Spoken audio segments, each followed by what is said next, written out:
This could go up to as high as 100 pesos per liter. Now that's if the conflict in Eastern Europe continues to intensify. Chrissy Di Matulak tells us more.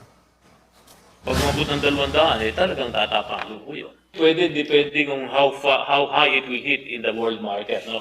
Which we are all hoping and praying na hindi mangyari. There is no telling when rising fuel prices will end because of the raging war between Russia and Ukraine. That's why Energy Secretary Alfonso Cusi was candid with his answer when asked about prospects in the coming days.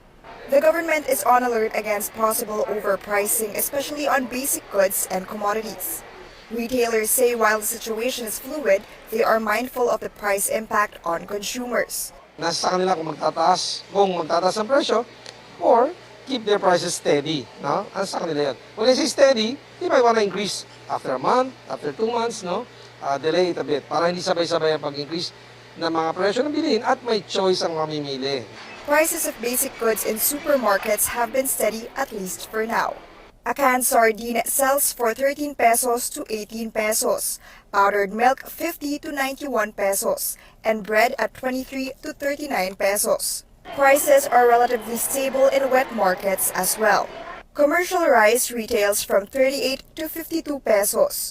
Pork costs 340 to 375 pesos per kilogram. Chicken at 160 pesos per kilogram. And fish at 120 to 240 pesos per kilogram. With a limited budget, consumers are adjusting spending for essentials. Ay medyo magtipid-tipid ng mga gastusin ang hindi kailangan na kailangan. Dapat magasto, bilhin na lang kailangan. Minsan patingi-tingi na lang. So yung mga priority mo dati na kailangan bilhin, pwede mo naman siyang i-minimize lang. I-lessen lang para at least kahit papaano hindi mo maramdaman yung yung pagtaas talaga ng mga consumer goods. Trade Secretary Ramon Lopez assures consumers prices will be relatively stable for now. Yung oil, sabi ko nga, yung contribution niya sa general cost of production, mga 5% lang. So, yung iba, as you know, competitive din naman itong mga manufacturer. Gusto nila, frankly, mura yung benta nila para makarami pa. O para lumipat sa kanila yung mga consumer at against the other competitors nila. Hanggang ma-absorb ko, absorbing ko yan. Pag di ko na kaya, magtataas ako. So, hindi pa kaagad yung impact.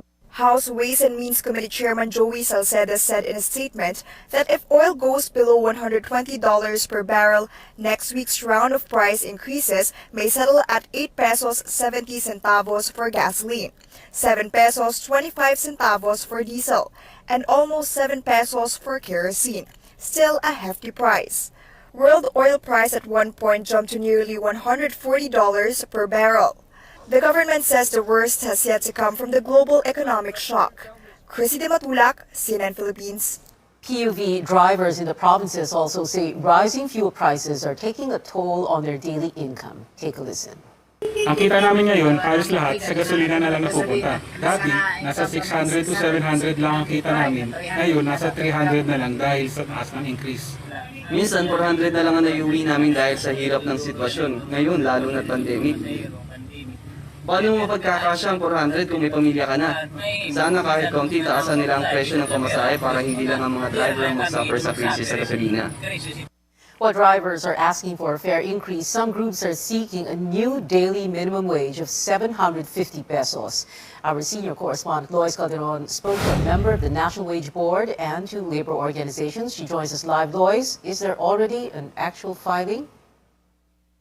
The first wage hike petition for this year comes not from the usual sector or labor groups we have seen year after year. This time it's from the Metal Workers Association of the Philippines that calls for a new wage floor of 750 pesos per day. That's a drastic 350 peso increase from the current daily take-home pay of 317 to 400 pesos in Calabarzon area, where the metal workers filed their plea. The Influential Employers Confederation of the Philippines, or ECOP, confirms to us that they have a copy of that petition, and since ECOP sits in the Regional Wage Board, it will study the petition, although no date has been set yet for the discussion. The last wage hike granted was back in February 2020, just before the community quarantine or the lockdown, and that's in Region 2. Prices have soared given the supply bottlenecks, and labor groups like Union ng mga manggagawa sa agrikultura and party list Anak Pawis are telling us that their families hardly survive with 537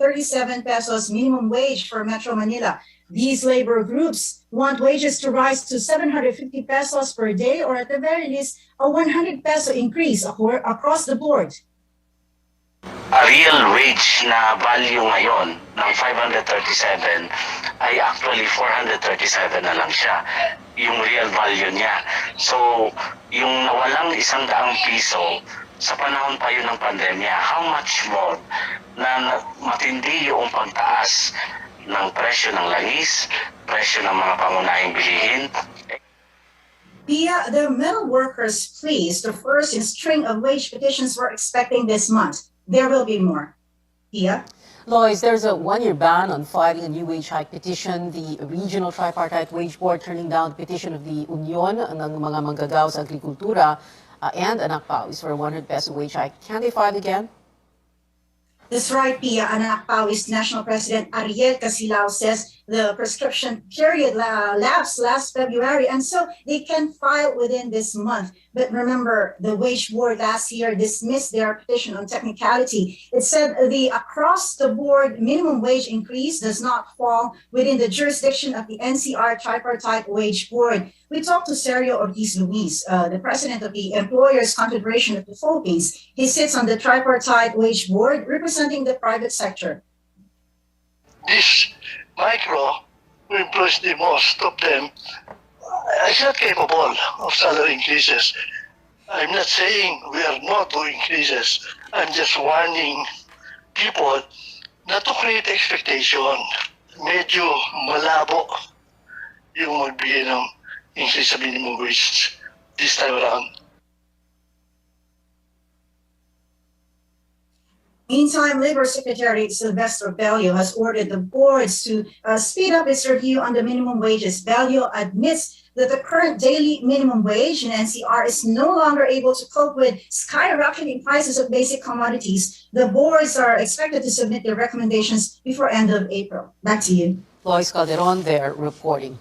Airlines are offering promo fares now that demand for travel is gradually increasing, but with a rise in fuel prices, will there be an increase in airfares soon? Our correspondent Stanley Gaheta has more. Summer is almost here, and as COVID-19 restrictions are relaxed, airline companies see demand in booking flights increase after almost 2 years of travel ban. To recover losses fast, airline companies are offering various promo fares. I would say na sustained yung confidence ng mga kababayan natin na bumiyahe because it is reflected in our sales. Reflected siya dun sa increase nung flight bookings namin. However, the aviation industry is facing another challenge.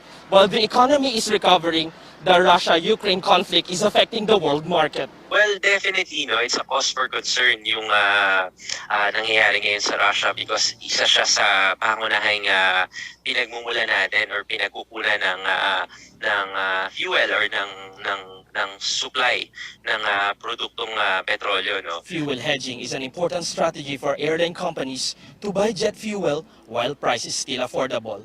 However, it's still a risk for the aviation industry when prices drop later. Due to this instability, airline firms are asking the government to reduce or at least not increase government-imposed fees and charges. Meanwhile, under the current situation, airlines are allowed to increase fuel surcharge to be able to recover losses from continuous price hikes. Nasa sa kanila yan kung gusto nilang i-fully kasi yung binibigay namin ceiling yun. Sabi ng isang airline, kahit malugi ako, basta ma-stimulate ko yung market. Hindi ko i-implement fully. Kalahati lang yung surcharge ko. Nasa kanya yun. Each of the airlines have their own strategy of how much to charge. No? Siyempre, there will be restraint in increasing the fares so that it does not add to the overall cost of travel. If there are more travelers, then there are more opportunities to bring down the fare. Stanley Gete, CNN Philippines.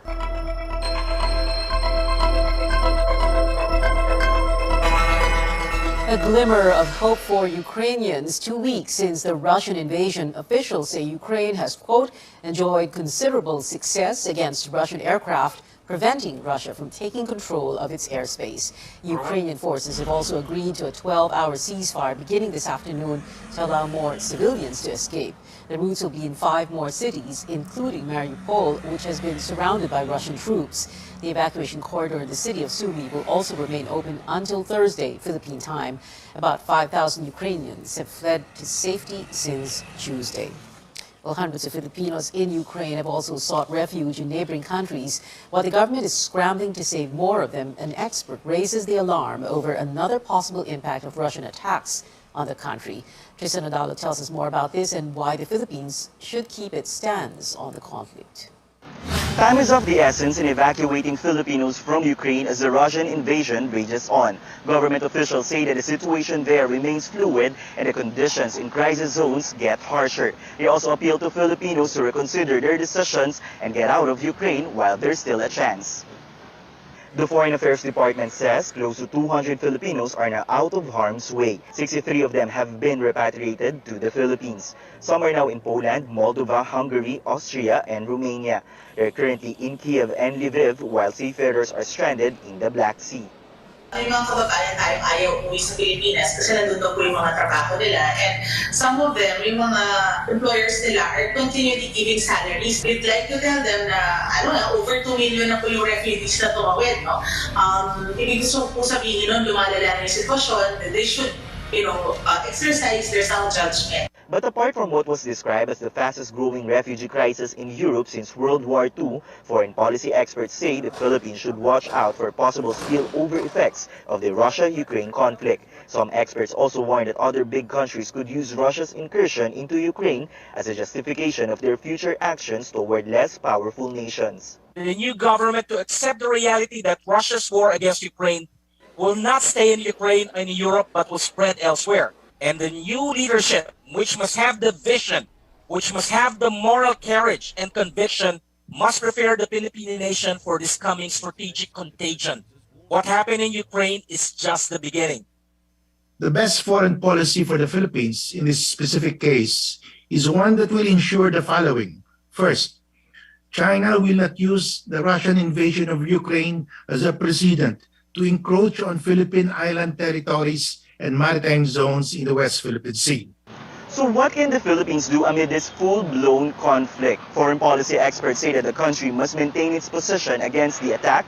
The government must also open its borders for refugees from Ukraine and Russia, and that we should extend assistance to Ukraine or other European member states amid this humanitarian crisis. Tristan Odalo, CNN Philippines. Up next, no more vacant seats in the 7-member Comelec and Bank, with 3 officials assuming their posts. While health experts are studying the need for second booster shots for select groups. Details when we come back.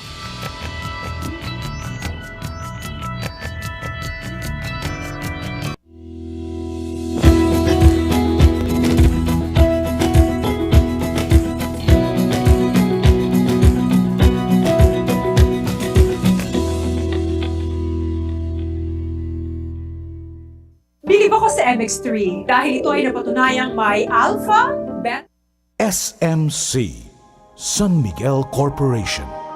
Bisag unsang industriya ang sudlan niini, tinguha sa SMC ang pag-uswag o paglambo sa mga Pilipino. Karon, gikan sa SMC, aniya na ang SMC Davao Cement. SMC Davao Cement, gama sa Davao para sa Mindanao. SMC Davao Cement. Ato ni Bay.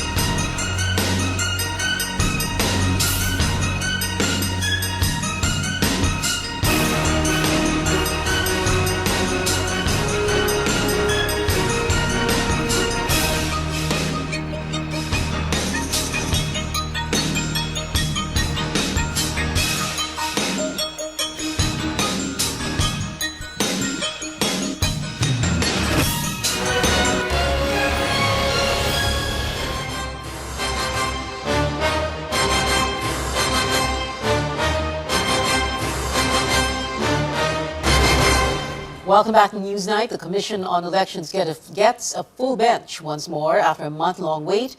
New Chairman Saidamen Pangarungan, as well as Commissioners George Garcia and Amy Neri, have officially assumed their posts as part of the 7-member en banc. Our Melissa Lopez is reporting live from the COMELEC headquarters in Manila. Mel, how did their first day go? Pia, Chairman Saidamen Pangarungan officially leads the COMELEC beginning today after he was appointed by President Duterte on Tuesday. Pangarungan, a lawyer, former Lanao del Sur governor, and chairman of the National Commission on Muslim Filipinos, officially assumed the post after a turnover ceremony this afternoon with acting chairman and most senior commissioner Socorro Inting. He and new Commissioner Amy Neri commit to safe and fair elections on May 9.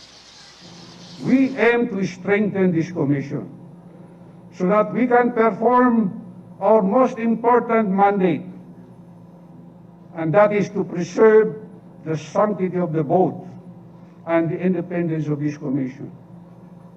I stand before you today as a defender of democracy, who will be independent and conscientious in giving life to the fundamental freedom of suffrage. I can assure the Filipino people that they can repose their trust and confidence to the Commission, most especially this 2022 election. Pangarungan's priorities include maximizing employee benefits and securing international certification of the COMELEC's services. He cites his track record of removing thousands of ghost barangays when he was with the Interior Department. Pangarungan, Neri, and another new Commissioner, George Garcia, attended today's en banc session. It's the first time in over a month that the 7-member body was complete. Neri and the 4 current commissioners attended in person, while Garcia and Pangarungan joined through video conference. Among the first issues tackled by the Commission is the Supreme Court order temporarily stopping the removal of campaign posters within private property under the controversial Oplan Baklas. We will continue with our Baklas operations in public spaces as it is required by law. However, as far as Baklas in private places, that is held in abeyance in deference to the court. The new appointees need to hit the ground running with exactly 2 months to go before the May 9 polls. But their 7-year terms are not yet sure as they still need to hurdle the Commission on Appointments. Their fate is in the hands of Congress, which is on a break until late May to give way to the election season. Back to you, Pia. Mel, what happens now to the deal between COMELEC and Rappler? The Supreme Court's TRO, temporary restraining order, released today. What are the poll body's next steps? Yeah, that COMELEC spokesman James Jimenez has said that they will defend the agreement, but the COMELEC has deemed it prudent to hold off or suspend the fact-checking activities and voter education collaboration with Rappler, given the case filed by Solicitor General Jose Calida. However, Jimenez clarifies that the deal has not been cancelled. Pia. Melissa Lopez there reporting from COMELEC's headquarters in Manila. A look at what presidential candidates are up to 61 days before the Filipino votes. Vice President Leni Robredo welcomes the Supreme Court decision to temporarily stop COMELEC's Oplan Baklas or the takedown of campaign materials even within private property. Robredo says her supporters feel targeted by the controversial campaign. Sana hindi totoo na targeted tayo, although marami tayo mga volunteers na rin yung paniniwala. Dahil sa nakikita nila on the ground, na ang reports ng iba, yung campaign paraphernalias lang nila, yung tinatanggal. Yung sense of fairness, yun yung nagpapadagdag sa confidence ng tao na yung election will be based on, di ba, yung free exercise ng ating choices. Senator Ping Lacson and his running mate, Tito Soto, pay a courtesy call on Pasig City Mayor Vico Soto. This marks the first time Mayor Soto appeared with a presidential candidate, as he has always insisted on staying out of national politics. Vico is the nephew of the Senate President. The mayor's father, actor-host Vic Soto, brokered the meeting. Lacson and Tito Soto, meanwhile, are questioning the sudden rise in oil prices. Soto says oil companies should not be raising prices just yet, while Lacson suggests removing the time-bound provision under the Train 2 law. The law says excise taxes on fuel shall be suspended when the price of Dubai crude oil hits $80 per barrel for 3 months. Di maaalis sa kaisipan ng ating mga kababayan, na baka nagkakalokohan tayo. Bakit gano'n?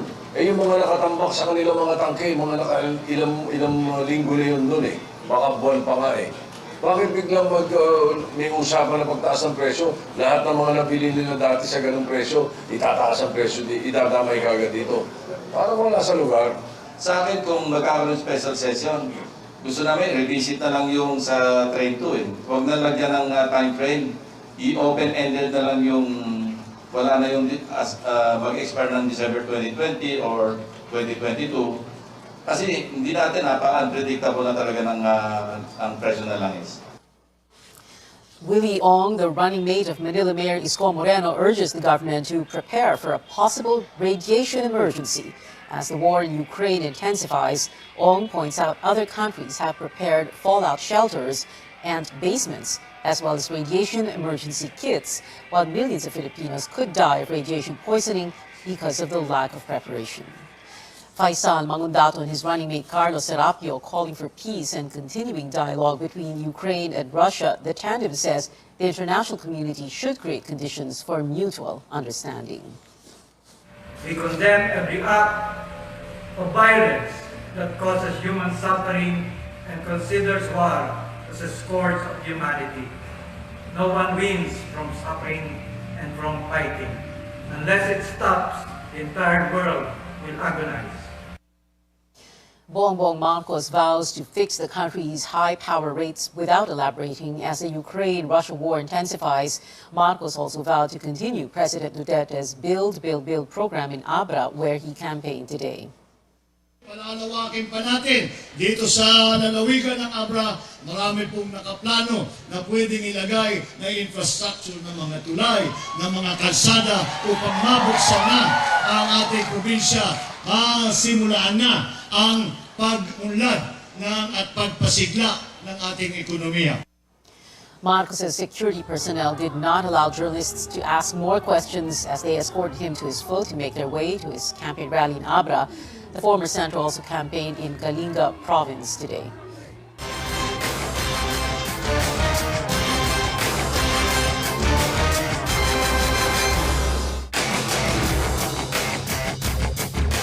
As economic activities go into full swing, health experts are discussing the possibility of a second booster dose. And as Caroline Buonkin reports, that will start among the most vulnerable and frontline health workers. Senior citizen Romulo Cantilafo got his COVID-19 vaccine booster shot in San Fernando City, Pampanga on Wednesday. He's been eligible for boosters since January but opted to wait for health workers to call him first. Hindi naman ako talaga magkuha kung hindi nila ako tinawagan. Kasi hindi ko alam kung gagawin ko. Soon, Romulo might be eligible again for another booster shot. All experts group and the DOH Technical Advisory Group are now looking at the dosing requirements for a second booster.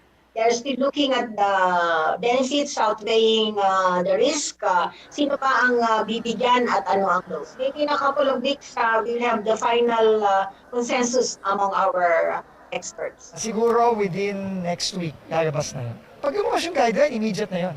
We will implement it right away. Health spokesperson Maria Rosario Vergeres says vaccine experts endorse the second booster for the elderly and moderately to severely immunocompromised individuals. Vaccine experts panel member Dr. Ron Jean Solantes says studies show their protection from COVID-19 wanes from the 3rd to 4th month after a first booster, increasing their risk of becoming severely ill.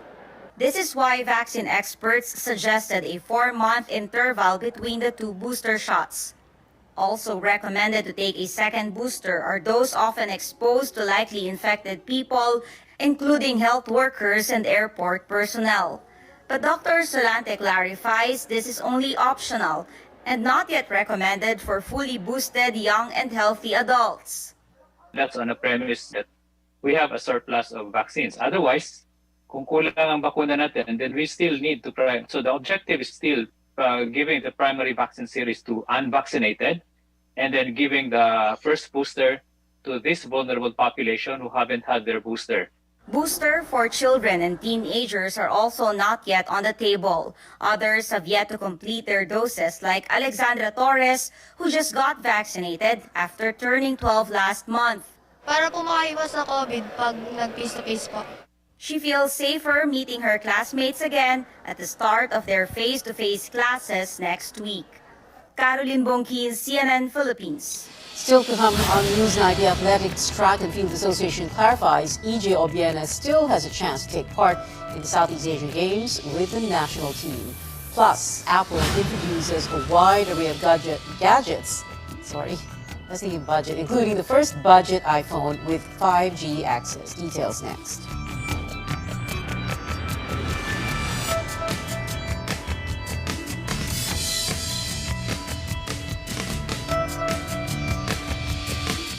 SMC, San Miguel Corporation. Bisag unsang industriya ang sudlan niini, tinguha sa SMC ang pag-uswag o paglambo sa mga Pilipino. Karon, gikan sa SMC, aniya na ang SMC Davao Cement. SMC Davao Cement. Gama sa Davao, para sa Mindanao. SMC Davao Cement. Ato ni Bay.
Pole vault sensation EJ Obiena competing under the national team in the SEA Games is still a possibility for the Vietnam event and other international tournaments. Patafa says Obiena's status is pending until the mediation process by the Philippine Sports Commission is completed. The talks hope to resolve the financial feud between the athlete and Patafa. Philippine Olympic Committee President Bambol Tolentino told CNN Philippines even if Patafa fails to endorse Obiena, the committee will still look for ways for Obiena to see action at the regional meet, but it would have to get the approval of the World Athletics body.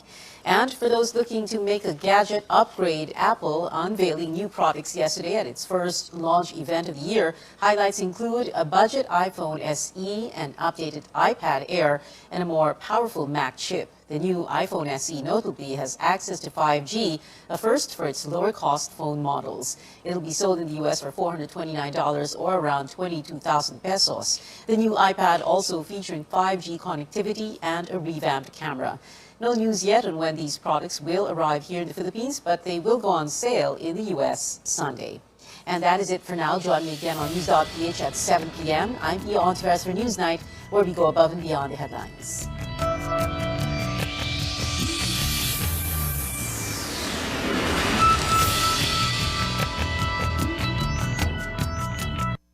This program is brought to you by